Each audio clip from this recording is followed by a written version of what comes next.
Parole de député, Sud Radio, parlons vrai avec mon invité politique ce matin, Agnès Pannier-Runacher, ministre déléguée auprès du ministre de l'Agriculture dans le gouvernement démissionnaire. Et puis députée Ensemble pour la République du Pas-de-Calais, 2e circonscription. Agnès Pannier-Runacher, bonjour. Bonjour Benjamin Glaise. Et merci d'être avec nous ce matin. C'est quoi le quotidien déjà pour d'une ministre démissionnaire? Ça vous occupe encore une bonne partie de votre temps ou pas? Oui, c'est surtout de la vigilance auprès et un appui auprès des services, puisque un ministre démissionnaire ne peut pas mettre en œuvre des réformes nouvelles. Il ne peut pas signer des textes réglementaires qui seraient de nature politique. En revanche, il doit s'assurer que l'administration peut continuer à fonctionner et il doit être auprès de son système, de son écosystème. Je pense pour mon cas les agriculteurs. Vous savez que moi j'ai fait des réunions sur les phytosanitaires, j'ai fait des réunions, je suis la filière betterave pour m'assurer que la récolte, ou en tout cas ça se passe bien, et le ministre Marc Fesneau a été interpellé par les céréaliers sur la situation des céréales. Donc tout ce qui appelle de la vigilance, de l'accompagnement, nous le gérons. En revanche, aucune mesure d'ordre politique qui serait de nouvelles réformes que nous porterions. Il y a une question qu'on nous pose souvent, c'est de savoir si vous êtes rémunéré en tant que ministre ou uniquement en tant que député. C'est quoi la réalité aujourd'hui pour vous ? Alors la réalité pour moi, c'est une rémunération de député, uniquement de député. On a un cumul de fonctions, mais on n'a pas évidemment de cumul de rémunération. Les ministres qui, en revanche, ne sont pas députés, continuent à être rémunérés comme des ministres. Donc pour vous, concrètement, c'est une rémunération un peu plus basse ? Oui, de l'ordre de 30%.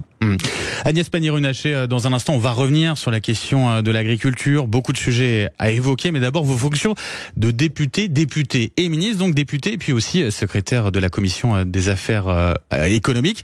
Que répondez-vous à ceux qui dénoncent une entorse ici à la séparation des pouvoirs ? Alors, je viens de l'expliquer. Un ministre démissionnaire ne prend aucune décision de nature politique.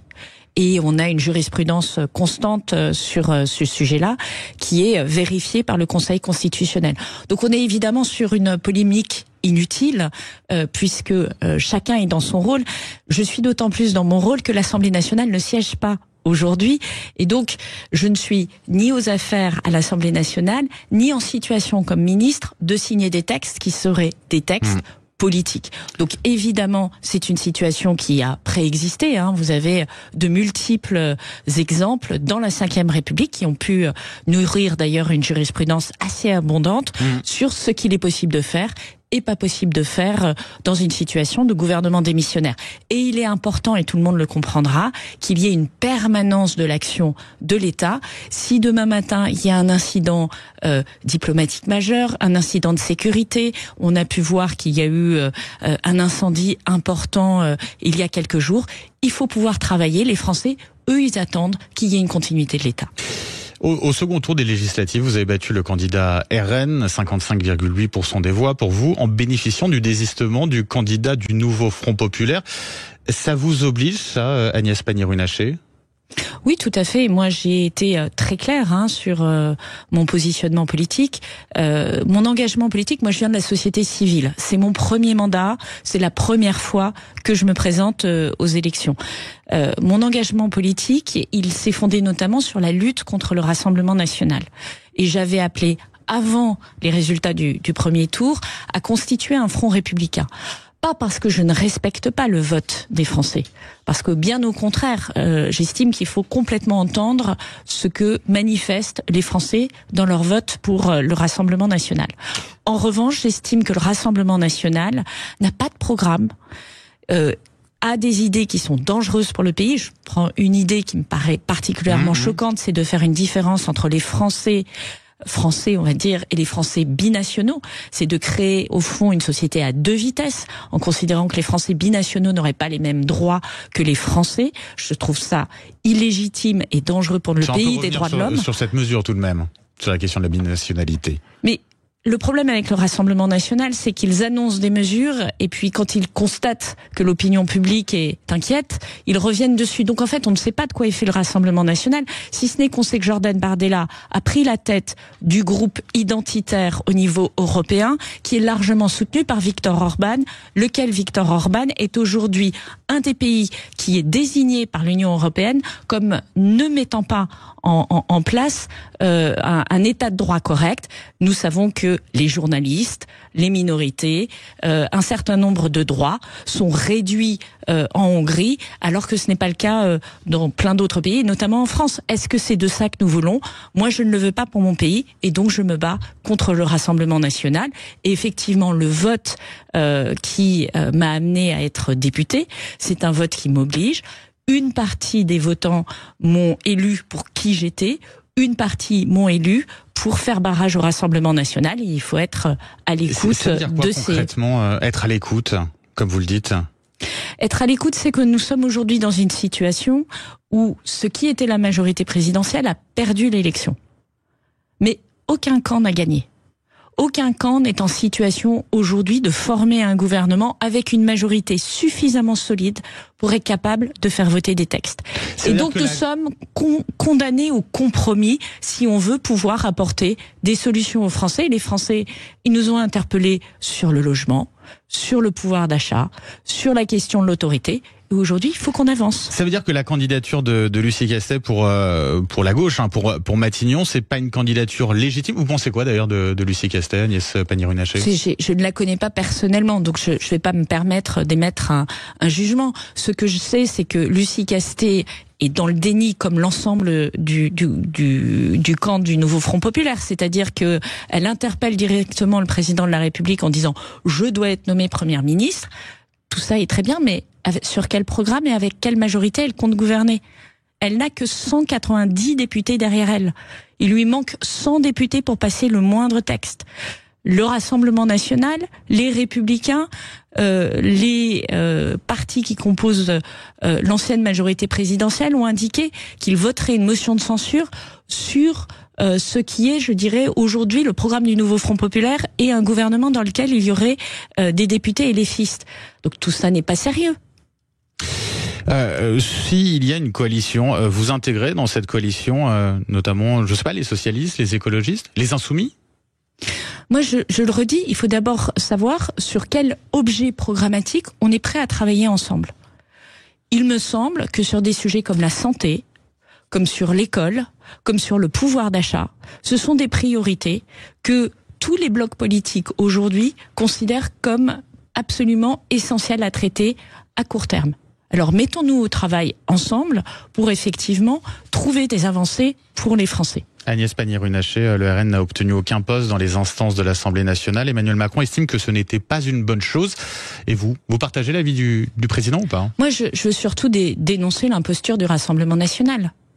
Le Rassemblement national a fait élire 2 vice-présidents éléfistes, au risque de mettre en danger leur propre vice-présidence. S'ils ne l'avaient pas fait, ils auraient eu une vice-présidence. Il y a un double jeu du côté du RN? Complètement. Et un double jeu qui en plus fait le jeu du groupe éléfiste. Les extrêmes se retrouvent autour d'une volonté de bloquer les institutions et de les bordaliser. Le Rassemblement national se plaint de ne pas avoir de poste au sein du bureau. Mais pour avoir des postes, il faut présenter des candidats. Qui sait aujourd'hui que sur les 12 secrétaires qui étaient accessibles pour le Rassemblement national, il n'y a eu aucune candidature. Pas de candidat, pas de poste. Donc je trouve que c'est inacceptable de la part du Rassemblement national de se mettre dans cette position de victime alors qu'ils ont tout fait pour ne pas avoir de poste. Agnès Pannier-Runacher, vous avez été de tous les gouvernements depuis bientôt 6 ans. Devenir député, ça signifie quoi? Ça signifie reprendre sa liberté, son indépendance, prendre d'une certaine manière ses distances avec le président de la République? Sur certains sujets, en tout cas? Disons que lorsque vous êtes dans un gouvernement, vous avez un principe de responsabilité gouvernementale. Vous êtes dans une équipe et vous vous soutenez par principe. rien ne vous empêche, si vous n'êtes pas d'accord, d'en parler au président de la République et de reprendre votre liberté. Lorsque vous êtes député, vous représentez votre territoire d'abord. Donc, un des enjeux, c'est évidemment de se battre pour son territoire, de faire avancer les dossiers de son territoire, de faire remonter aussi les préoccupations de son territoire. C'est particulièrement important lorsque, comme moi, on vient d'un territoire qui est assez largement rural, aussi une composante urbaine, qui a des enjeux d'agriculture, de pouvoir d'achat, qui comporte une partie du bassin minier qui est une partie moins, je dirais, enfin qui bénéficie de moins de soutien. Donc ça, c'est un premier point. Puis le deuxième point, c'est qu'en tant que député, vous êtes appelé à voter et donc à exprimer des positions. Et effectivement, il y a plus de liberté lorsque vous êtes député, puisque vous allez porter des amendements, puisque vous allez chercher en particulier dans un moment, le Parlement reprend le pouvoir, vous allez chercher à monter des coalitions et donc ça veut dire oui, que, je par reprends exemple, ma liberté. Sur l'assurance chômage, la réforme de l'assurance chômage ou voire la réforme des retraites, vous avez un avis dissonant? Sur la réforme de l'assurance chômage, mais je rappelle que le Premier ministre l'a retiré, Gabriel Attal. Ouais. Moi, j'ai manifesté effectivement mon désaccord parce que je pense que cette réforme de l'assurance chômage n'est pas mûre, que tant qu'on n'aura pas adressé de manière très déterminée la question de l'emploi des seniors, responsabiliser les entreprises sur l'emploi des seniors, être en capacité, au travers de France Travail, à répondre aux cas particuliers, enfin à mieux accompagner les seniors, il n'est pas raisonnable de faire la réforme qui était envisagée et qui réduit leurs droits, alors même qu'on sait tous que lorsque vous avez plus de 55 ans, il est extraordinairement difficile d'avoir des propositions d'emploi. L'agriculture, tout d'abord les méga-bassines, quelles que soient les oppositions, pas question de reculer pour vous? L'enjeu de l'alimentation en eau de l'agriculture à un moment où nous traversons une période de dérèglement climatique, où nous avons vécu la journée la plus chaude connue sur la planète, il est essentiel. Qu'est-ce que veulent les Français? Ils veulent qu'on arrête de produire? Ils veulent qu'on soit dépendant sur ce qui est essentiel pour nous, qui est notre nourriture? Ce que nous disons au travers de cette gestion de l'eau, parce que moi j'aime pas le terme de méga-bassine, c'est un mot valise qui est utilisé souvent par les opposants pour essayer de gonfler le problème. La réalité de notre politique, c'est d'avoir une gestion sobre de l'eau, c'est-à-dire de l'économiser quand elle peut être économisée, mais c'est de l'apporter aussi aux fonctions essentielles qui font tourner notre pays. Et nourrir la population est une fonction essentielle. Et si on ne sait pas produire sans eau, eh bien il faut trouver des moyens de mettre de l'eau à disposition, de la partager équitablement et de faire en sorte que quand elle tombe en abondance, ce qui est le cas maintenant par des épisodes, souvent l'hiver, où elle tombe en abondance, on la remet à disposition lorsqu'elle vient à manquer. C'est vraiment du bon sens et ce bon sens, on doit être capable de le déployer sur le terrain. Un mot rapidement sur le projet de loi agricole qui a été au mieux reporté suite à la dissolution. C'était votre réponse à la crise des agriculteurs. Est-ce que ce texte sera un jour voté, appliqué, Agnès Pannier-Runacher? Moi, je le souhaite. Et la balle est dans le camp du Sénat, puisque ce texte a été voté à l'Assemblée nationale, il a été transmis au Sénat, il appartient aujourd'hui au Sénat de l'inscrire à son programme. Il est très attendu par les agriculteurs, il constitue une partie de la réponse, il y a encore beaucoup d'autres choses à faire, et je crois qu'il est important que les députés aussi se saisissent des questions agricoles, et j'y contribuerai à ma manière. Vous connaissez Toto ? Bien sûr, puisque Toto, il est sur mon territoire, il est sur la circonscription d'à côté. Et moi, je souhaite qu'on trouve une solution pour Toto. C'est un sanglier qui a été blessé par des chiens de chasse lors d'une battue. Il avait été recueilli par une famille dans le Pas-de-Calais, donc. Et aujourd'hui, il est menacé d'euthanasie. La justice rend sa décision demain. Grosse mobilisation, vous le savez, pour ce sanglier. Est-ce que vous la soutenez, cette mobilisation? Oui, je soutiens cette mobilisation et je veux saluer l'action de Boris Ravignon, qui a fait des propositions pour recueillir ce sanglier, maire Toto. De Charleville-Mézières, c'est ça? Tout à fait, sanglier des Ardennes, vous connaissez et donc il propose de recueillir Toto en sécurité au sein d'un espace protégé. Et je pense que sur ce type de sujet, dès lors qu'on a des solutions, eh bien, il faut les mettre en œuvre et bravo pour la mobilisation de ce maire et de l'ensemble des élus. Un mot pour conclure, Agnès Pannier-Runacher. C8 qui perd sa fréquence, décision de l'Arcom, gendarme de l'audiovisuel. C8, c'est la chaîne de Vincent Bolloré, dans laquelle officie Cyril Hanouna. Décision logique ou pas selon vous? Et est-ce que vous comprenez éventuellement que certains y voient une forme de censure dans cette décision? Je trouve stupéfiant d'avoir des responsables politiques qui s'essuient les pieds sur des autorités administratives indépendantes qui ne font qu'appliquer la loi. Vous visez Marine Le Pen ici? Je vise très clairement Marine Le Pen. Et c'est vous dire à quel point le Rassemblement national est une menace pour notre démocratie. Parce que le Rassemblement national essaye de faire croire qu'une autorité indépendante, qui n'est évidemment pas sous la coupe du pouvoir, puisque non seulement nous sommes en situation démissionnaire, mais nous n'avons pas à intervenir dans les choix d'autorités indépendantes.